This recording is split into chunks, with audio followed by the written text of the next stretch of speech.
the honest hour. Hi, everybody. Welcome back. This is our video blog on everything dealing with touching real estate in the Denver metro market with a no spin, except for Roxane in her chair. It's the standard. That's the only spin that's allowed.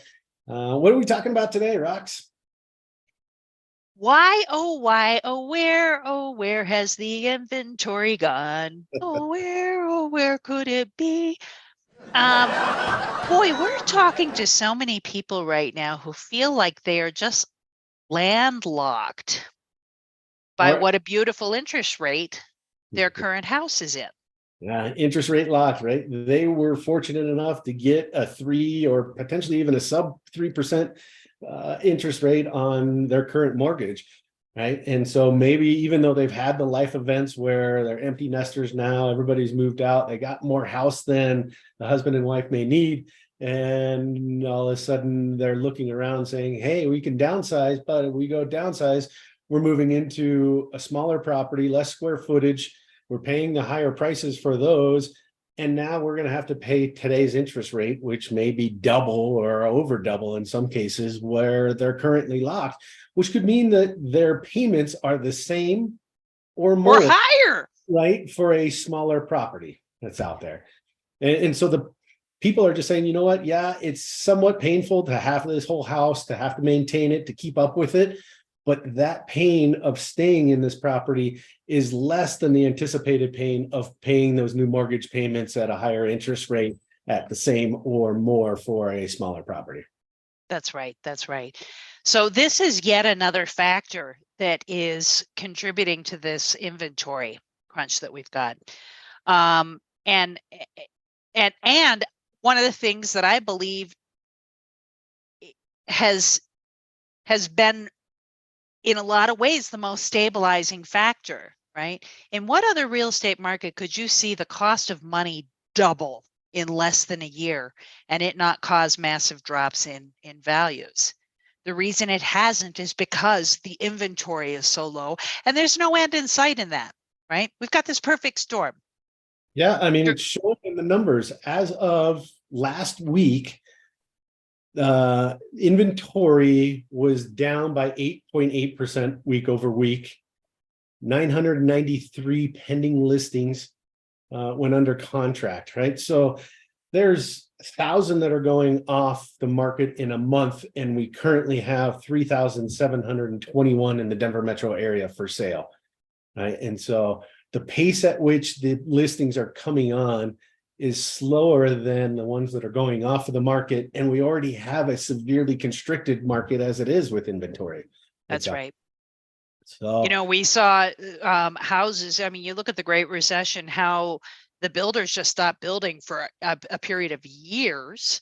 We saw the builders stop building at the beginning of COVID. Once they did start breaking ground again, they couldn't get supplies, right? So we've just got this, right? Lumber just blew through the roof in terms of costs.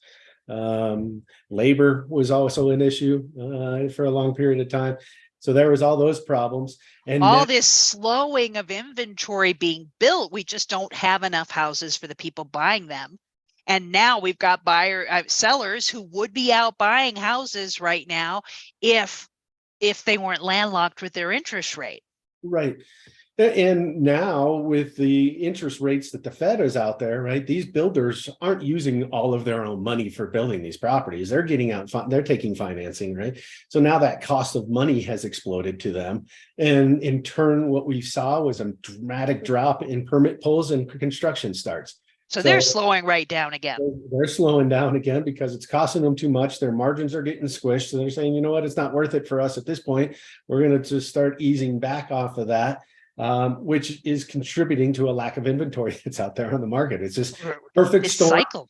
They're either current owners are locked in or feel locked in based off of the low interest rate that they have, or these builders, the interest rate that costs them to build these things is too high for them at the moment. So they're taking their foot off of the gas and saying, we're not building any new product, which is and it's that very inventory crunch, the fact that there's so little inventory out there that's kind of propping up the values. I mean, it's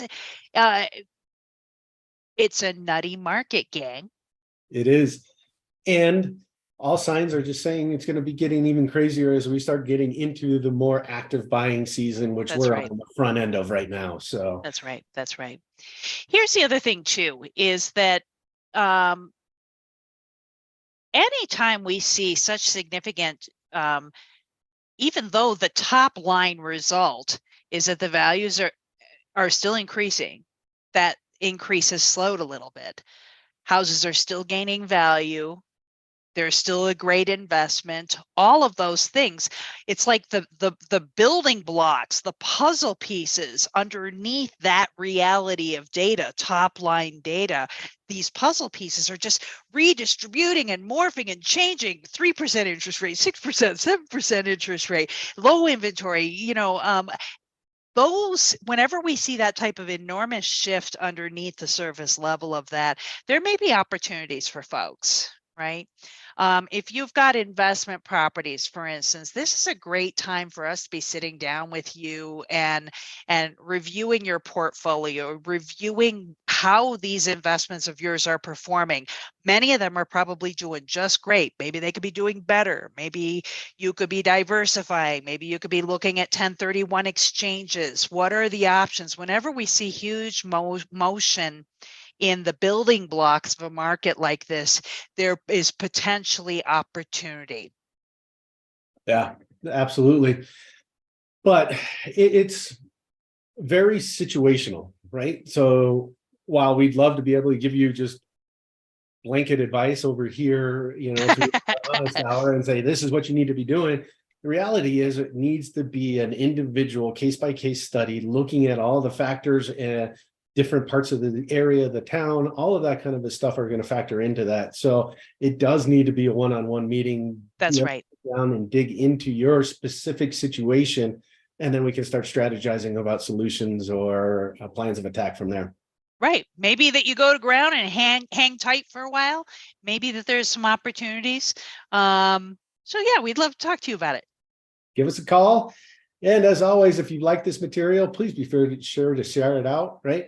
Go ahead. And also there's that subscribe button down there. Ding! We're getting a lot of views on our thing, but not many people are subscribing. So make sure you're aware of when we upload new information, and that'll be done by clicking that bell after you hit your subscribe button. Right. If you keep watching our material and don't subscribe, I'll have to start doing the lower lip thing. Uh-oh, not the lower lip. See, I learned that from my dog. All right, gang, thank you.